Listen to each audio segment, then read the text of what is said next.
Greetings and welcome to the Shaman's View, the view from the invisible world. I'm Dr. Alberto Villoldo. Today we're doing the final part of the great journey beyond death. Where do we go from here? And what are we going to do when we get there? These are questions that have concerned shamans and sages for millennia. And you find, for example, with the Egyptians on the sarcophagus, you have all of the prayers that you need to recite on your journey to the beyond, all of the gates that you need to cross. The Tibetans are equally fascinated by the thresholds that you need to step through in order to get to the Buddha fields, to the heavenly realms, to the luminous realms. Christianity is equally as fascinated by what happens after the day of judgment, after we return back to that original self that we all lost when we were kicked out of the Garden of Eden. That self that had several qualities that we no longer have, we believe. That self that was undying, was not haunted by death. That self that could still speak to the rivers and to the trees and to God, and to whom the rivers and the trees and God spoke back to. Reminds me of a story of when the conquistadors, the Spanish, arrived in Peru and they met with the Inka. And the conquistador Pizarro was there with a priest. And the priest gave the Inka a copy of the Bible. And he said, "For this is the word of God." And the Inca took the book. Remember, they had no reading or writing, and brought the book to his ear and listened, and then threw the book down on the ground and said, "What kind of God is this that does not speak? What kind of mute God is this?" And he asked the priest, "When did your God last speak with you?" And the priest said, "Well, about 1,500 years ago." And the priest asked the Inca, "When did your God last speak with you?" And the Inca said, "This morning at breakfast." So the cosmology of the shamans is that we live in the garden, that we are in actual dialogue and communion with God all the time, and that we can access these heavenly realms today, that we don't have to die to get to them, that we can install ourselves in these domains of the highest, so that when we do leave the body, when we leave this particle state that we're inhabiting in right now, and we return to the great field of consciousness, that we're going to be returning to the qualities of the field that will most support our spiritual growth.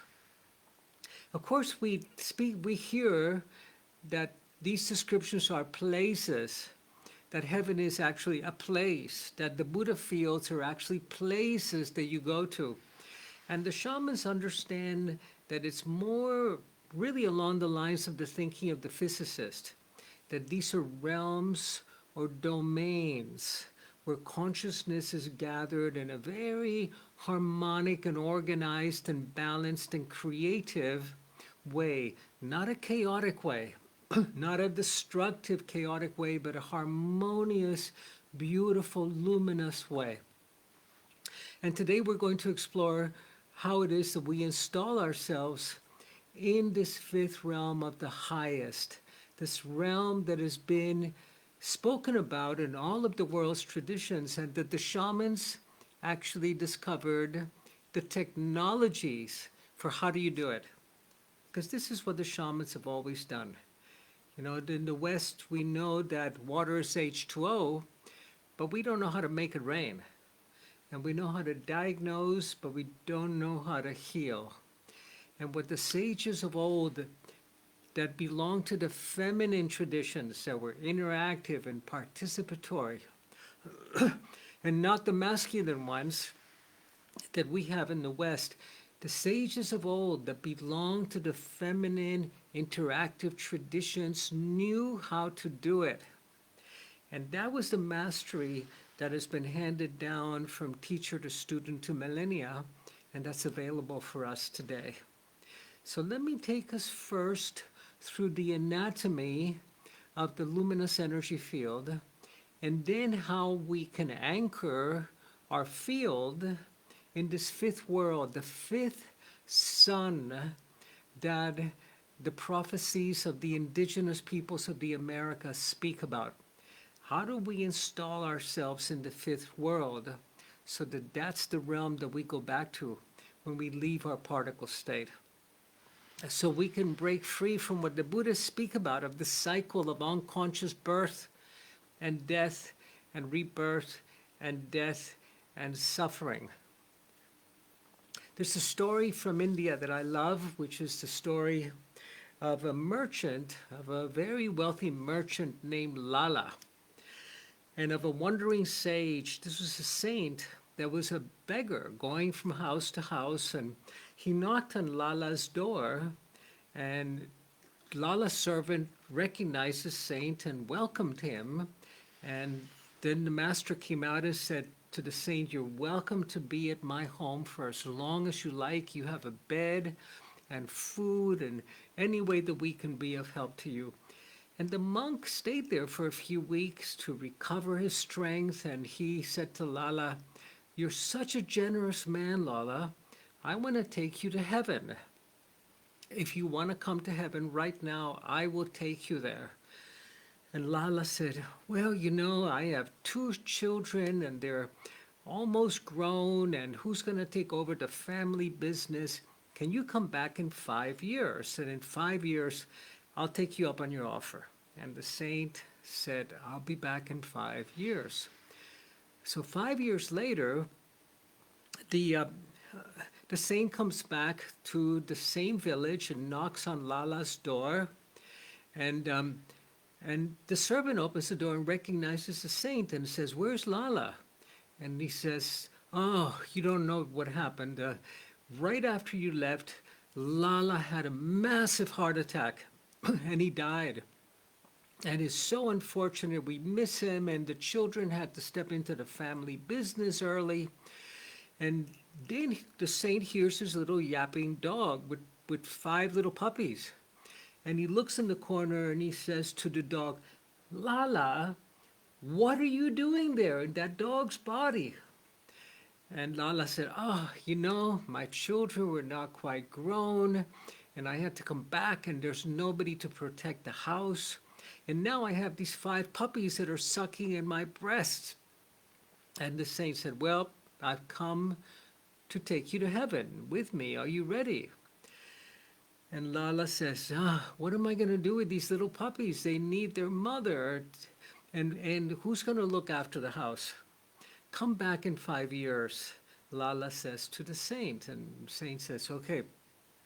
And the saint departs, and 5 years later, he comes back and knocks on the door in the same house in the village, and the servant is still there. He's an older man now. And the servant invites him in and feeds him and says, "You're welcome. This is your home as well." And the saint says to the servant, "Where is that little dog that you had when I was here last?" And the servant says, "Oh, that brave little dog. Thieves came into the house shortly after you left. Thieves came in, and that little dog was fierce and was biting them and was driving them away, but they killed this little dog." And the saint says, "Oh no, how tragic." And then he looks into the back of the house, and in the courtyard, there's a cage. And inside the cage is a parrot. And the saint looks at the parrot and says, "Lala, what are you doing there?" And Lala said, "Well, the children needed someone to play with, and there was no one to keep them company. And will you come back in 5 years?" So the moral of the story is that when you're offered heaven, say yes and prepare yourself. Don't wait 5 years or until you die or until you have a massive heart attack or until the thieves come and they be ready to step into heaven today. That step into heaven is one that you can take this very moment. This is what the shamans discovered they could do. Now, the context for it is that the gates of heaven have been flung open today. You don't need to die any longer to get to where you're going to be going anyway. And if, of course, you elect to enter into one of the heavens, in fact, you can manifest that heaven here on earth. In your life here, you can have heaven on earth. You can create a heavenly realm here in the planet. And this is part of what shamans are tasked with doing. Part of our work is to heal, to bring beauty to the world, to create heaven on earth. But to do that, we can't just go around fixing things. We have to do the energetics. We can't go around talking about it only, talking about water being H2O, but we need to make it rain. And we need to do that by installing our source, what in the Andes is known as the Huiracocha. Huiracocha is the name of God. The name actually means God. Huira means the sacred, and Cocha means the source.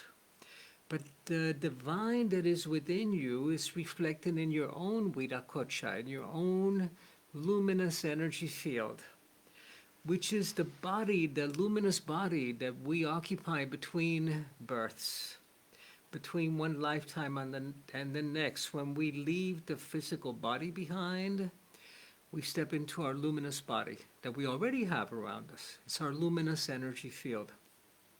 And this luminous body has an umbilical cord that is anchored in the fourth world, in the fourth realm, in the ring of the ancestors that we spoke about in our last meeting.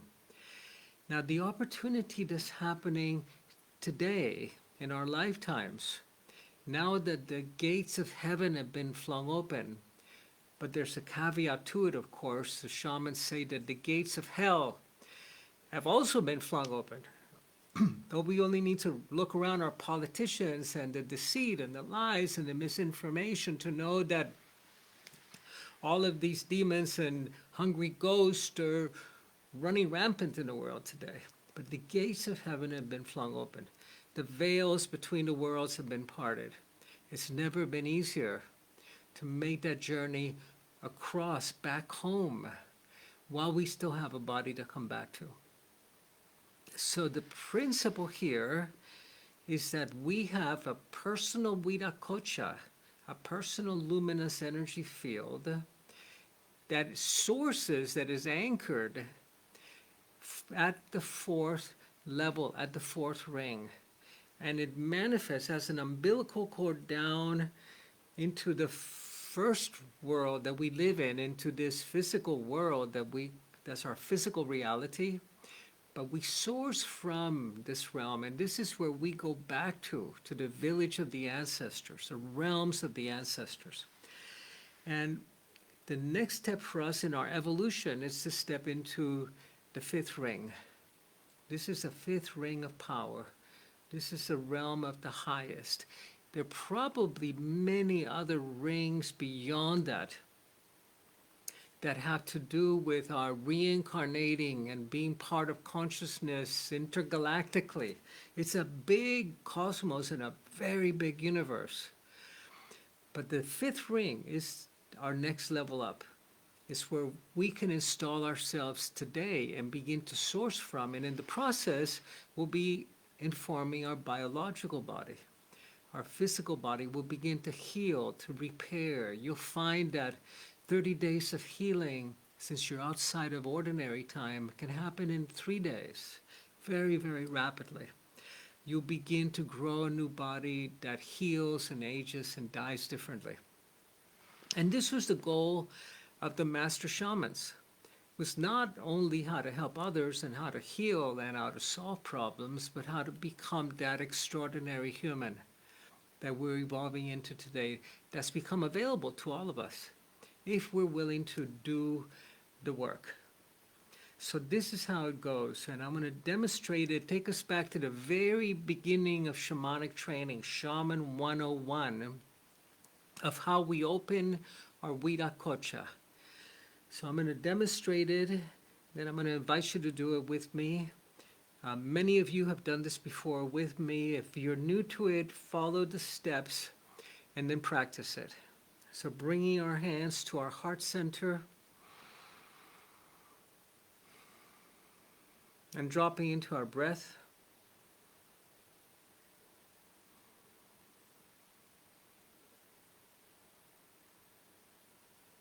And then on an in-breath, beginning to bring our hands up into a radiant sun above our heads. This is the halo around the Buddha and the Christ, and then expanding this radiant sun around us, in front of us and behind us, enveloping ourselves in this bubble of light that is our Viracocha, that we can refer to as the 8th chakra, as an 8th energy center that is outside the physical body but inside the energy body. This is a halo you see around the saints, around illumined people. It's not a metaphor for enlightenment. It is actually a light that you generate and that you can envelop yourself in, and that resides outside of ordinary time. But it manifests in time. It is who we are today. This is the job of the 8th chakra, is to create physical bodies. When we die, the information in each one of our chakras is uploaded into our 8th chakra, that then goes around looking for the family that we're going to be born into next. And once we find that family and we're conceived, it downloads all of its information into the 7 chakras. And it organizes and creates the physical body with the memories or the karma from our previous incarnation, and attracts us to the people that we have unresolved karma with. And we were having dinner with Brian Weiss one time, who wrote Many Lives, Many Masters, brilliant, brilliant author. And somebody said, Brian, what about when you meet someone and you feel that they know you, you know them, they're your soulmate? He said, run away as fast as you can. That's generally someone that we hurt or we killed in a former lifetime that we're attracted to or born into the same family with in order to heal a karma. What we do as shamans is we want to heal those karmas by clearing the information in the field, and not by having to marry that person or have them be born as our next child. So this is the practice. The practice is first stepping into our Viracocha, and let's do that together. Bring our hands to our heart center.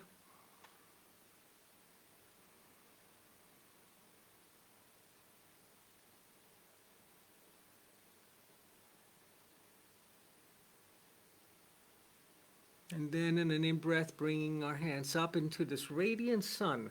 This is your Christ light, your Buddha light. And then expanding that light around you. And you can expand that light around your loved ones, around your children. It's amazing if you have a colicky child or a child that does not sleep well, hold them in your light and see how they relax, because the world becomes safe. That's step number 1. The next thing we want to do is we want to journey. We want to follow that umbilical cord of the Viracocha up to the 4th world. And we want to ask our heavenly parents. The heavenly parents are what we call the guides, or we call them guardian angels. They're not your biological parents. They're just they are the beings that are in charge of your journey through the earth. They're your spiritual guides, if you would. And in the shamanic traditions, we speak about them as heavenly parents because they're loving. They have, their qualities are kindness, love, compassion, generosity, your well-being. And their job is to remind you of the original contract that you made with Spirit before you were born, and how you're fulfilling that contract. And this is a beautiful agreement that you made. What you came to learn and how you came to heal, sometimes they can be very difficult If you've not been such a good person in the past, you may have a lot of karma duty to do, a lot of help and a lot of healing and work with others and learning through suffering. But their task is to remind you and to help you rewrite that contract as you grow. And they're the ones that are going to lead us to the fifth world. And once we get to the fifth world, we want to install our soul there so that we begin to source from that world. We want to apply for citizenship in the fifth world. And it's pretty nearly automatic once you're led there and once you come up with a new soul contract. That's the key. If you're simply a guest and a visitor to these worlds that are villages of light, where luminous beings and sages and saints, if you're simply a tourist and you're not installed there, you're not going to source from there. You're simply passing through. It's like visiting New York City on a really beautiful day and going to the great museums. No, you got to install yourself there. You do that by developing a new soul contract with spirit and through your spirit guides, through your heavenly parents, so that is the place where you source from. That Shambhala, this is what the Tibetans call the Shambhala, or the Agarthas, the secret cities, the sacred cities that exist outside of time, that people have looked for in the earth. They've looked for them in the Andes, and they've looked for them in the Arctic, places in the Arctic where supposedly there are tropical climates happening in the middle of the Arctic. Well, these are, of course, the entry points, the physical entry points to these sacred spaces that have vortexes that lead you to them. But the best and the finest of these doorways is the one that you have yourself. Is that axis, that umbilical cord of your own Vidakochad that will take you there. So I want to invite you to join me in this ascension ceremony where we come to install ourselves, to source from the place of the highest. It's the highest that we know. It's not the highest of the high. That's human conceit, that now we're going to be sitting on the right hand of God and that there's nowhere else to go beyond this. I love one of the things that Sakyamuni Buddha said when he was asked, after he spent 40 days in meditation and contemplation and he had his great awakening. They asked him, "Did you meet God?" And he said, "I met many gods, many divine beings, luminous beings of extraordinary power and dimension, vast, extraordinary beings, but no one singular deity." And of course, Buddhism is not a theistic tradition. It's not about God. It's about humans becoming divine, like many of the shamanic traditions, and like the true esoteric Christian traditions are about. It's about awakening the Christ within you. So this is not the ultimate highest of the high. This is a next level up for humanity that we've been priming ourselves for, that will begin to influence your biological existence. So the way we do this is first we need to cleanse and smudge ourselves. So if you have a smudge, or if you have an incense stick, or if you have Palo Santo, I'm going to invite you to smudge yourself, to cleanse and smudge yourself. And then we need to build fire. And we need to make fire, to work with fire. This is the energy of fire that will help us install ourselves in this place of the highest.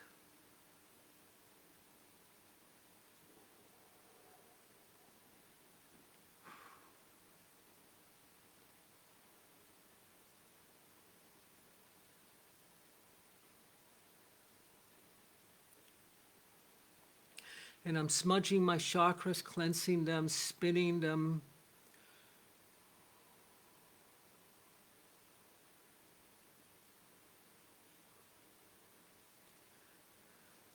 And then I invite you to have fire. I'm inside a closed structure where there's no fires permitted. So I'm going to simply use a candle. And that candle should be in front of you, or you can have a bowl of fire, like I have here with a collection of Palo Santo. It gets very, very smoky. And maybe I can do just a small amount of this.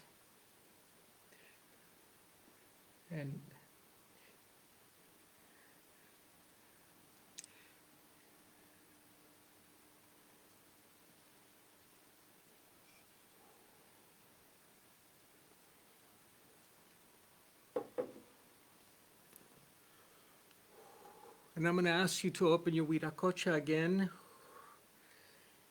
and to find that umbilical cord, to find that it does have an umbilical cord. You do have an energetic cord that links you up with the highest of the high that you know as of today, which is that realm of the ancestors, that place that you will go to before you reincarnate again. In the Buddhist lore, the Tibetan Buddhist lore, what happens when you break free of this realm into the fifth ring, into the what we call the ring of the highest, is that you break free from the cycle of birth and death, of returning continually into a body. You break free from it. And then you have the option of coming back when and if you want. When and if you want. It's not automatic. You're not driven to reincarnate because of your karma. You're called to reincarnate to be of service and to be part of a community that brings light and healing and beauty to others on earth. So I again come back to open your Viracocha, expand that luminous orb around you. Then I'm going to guide you in a journey.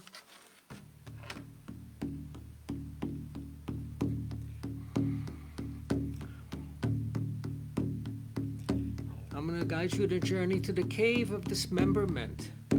Imagine yourself in a field, in a beautiful field, a green meadow. And in the distance you see a mountain. And there's an opening in the side of the mountain where there's a cave. Make your way towards that cave. And this is the cave of dismemberment, where you will be dismembered. And enter that cave. Do not be afraid. It's okay. Enter into the cave, deep into it, beyond the place where there's light, and there's an altar. The place where you will be stripped of everything that is not your essential self. Your roles, your identities, what you do, your titles, the good and the bad, your struggles. It's stripped down to your essential self, to your luminous self.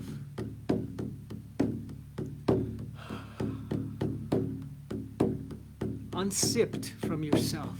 And you begin to rise through that umbilical cord of your Viracocha, going past the first realm, the stone people world, and noticing that it's dark.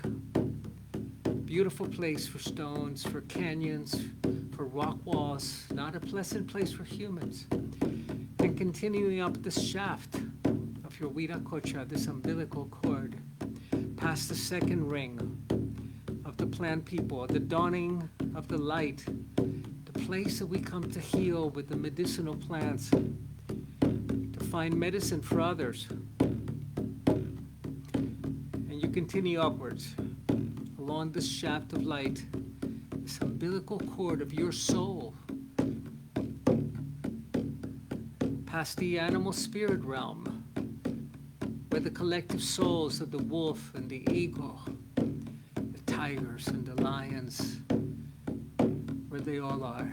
But we do not step out here. We continue up to the fourth ring, the ring of the ancestors. And we step out. And there meeting us are our heavenly parents. The wise old man, the wise old woman that Carl Jung spoke about, the archetypes. And they're there to meet you. Welcome home, my little one. Welcome home, my son. Welcome home, my daughter. And you look around you, you see the villages of your ancestors. And we're not coming to visit here today, but notice anyway, the place of the orcas, of the whales and the dolphins that share this heaven with us.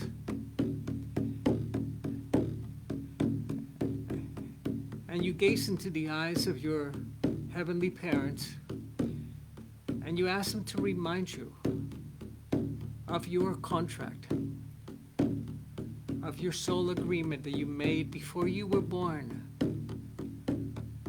of what you came to do on this earth, what you came to learn, how you came to serve,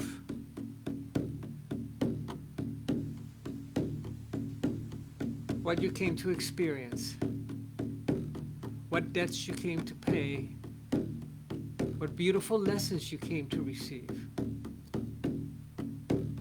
And you ask them to guide you, to take you to that place where there's a ladder. This is how the Hopi speak about it. There is a wooden ladder made from ridge poles, made from natural poles, climbing up the sipapu, the hole of emergence into the upper world, a small hole, and you climb up this ladder. Your spiritual parents are behind you. They say it's okay. You can climb up. You climb up through that hole in the clouds, and you step out into this realm of light, the realm of the highest. The Andes is called the Kausai, the source of all things, seen and unseen. And you notice the villages of light, the cities of light, the luminosity, the spaciousness, the beauty and the power. There are no beings like in the other realms, yet their consciousness, individual and separate, yet one and united, singular yet individual. And your spiritual parents take you by the hand and they guide you.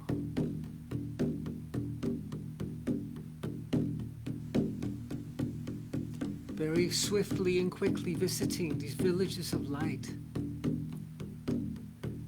to find the one that you belong to.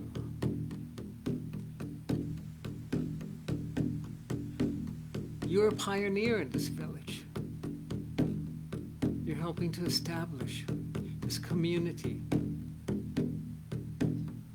of wisdom and of consciousness. And you sit across a holy fire with your celestial parents, and you ask them, what is my new contract? What should my new agreement with life be, so that I can take up residence in this place of my becoming? What is my new agreement with life? What am I to do, to learn, to be?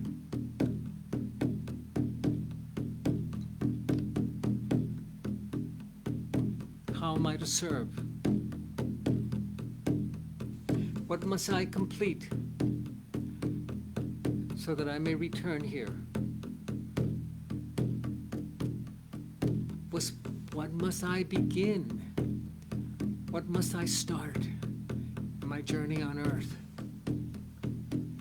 that will launch me on my new mission? How am I to serve? What am I to learn?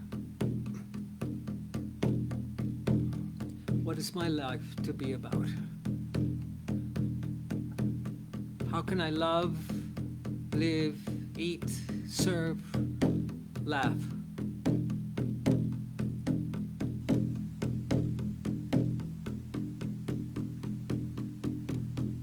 And you notice that they've been taking notes. They've been writing down your thoughts and your words. Sitting by this fire, and they offer you this document for you to review and to sign.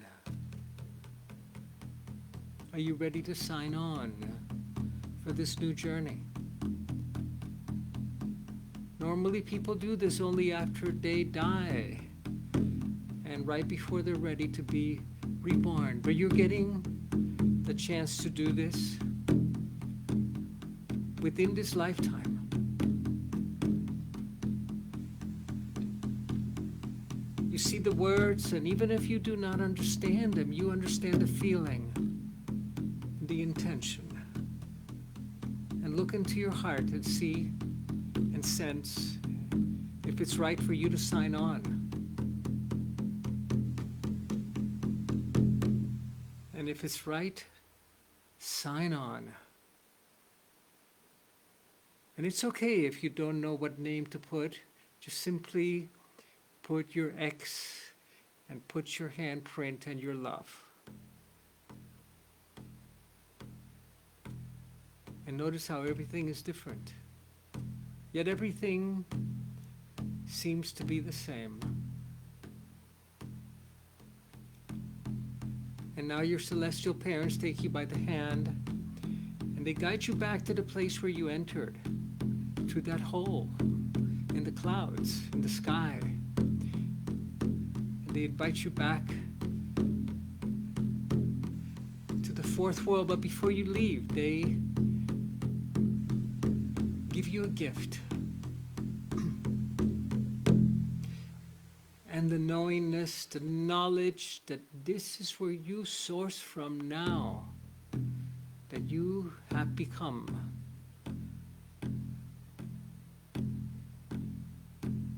Where you were meant to be. And begin to descend down this ladder,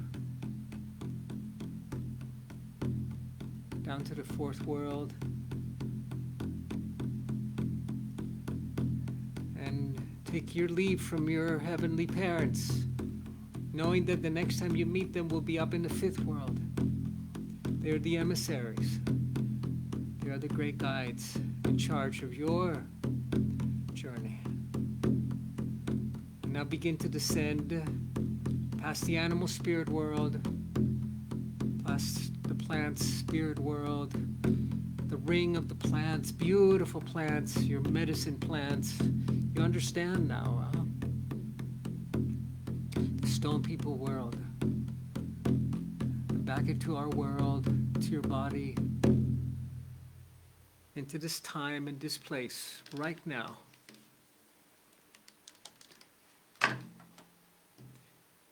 And bring your hands back to your heart center.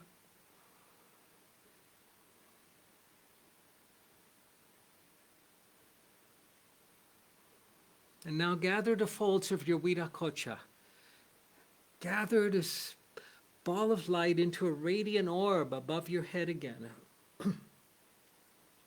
Gather your field, your luminous body, and bring it into your body, into your physical body. Reinforming the body, installing that new agreement into every cell in your body.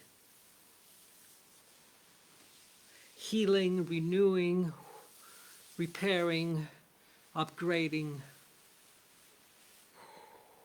And every time that you open your energy field, your Viracocha, and you step into that luminosity of your 8th chakra, and you bring that 8th chakra into your body, know that you are reinforming cellularly your biology to begin to switch on that cascade of genes that will help you to grow a new body, that will age and heal and die differently. This is the great work of the shamans. Of course, we're called to heal, to help, to alleviate suffering, to bring beauty.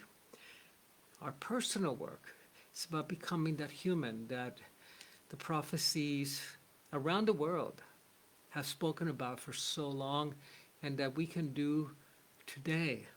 We can do today. Step into that fifth ring of the highest, and to take that place, that seat around a holy fire that has been saved for us since the beginning of time itself. Aho. Thank you for joining me today in the Shaman's View, and there will be an upload of a full replay of this if you'd like to do the practice and the ceremony at home later when you have the ingredients that you do it and reaffirm it. Reaffirm this journey and this installation of who you are becoming, that you can embody today. Aho.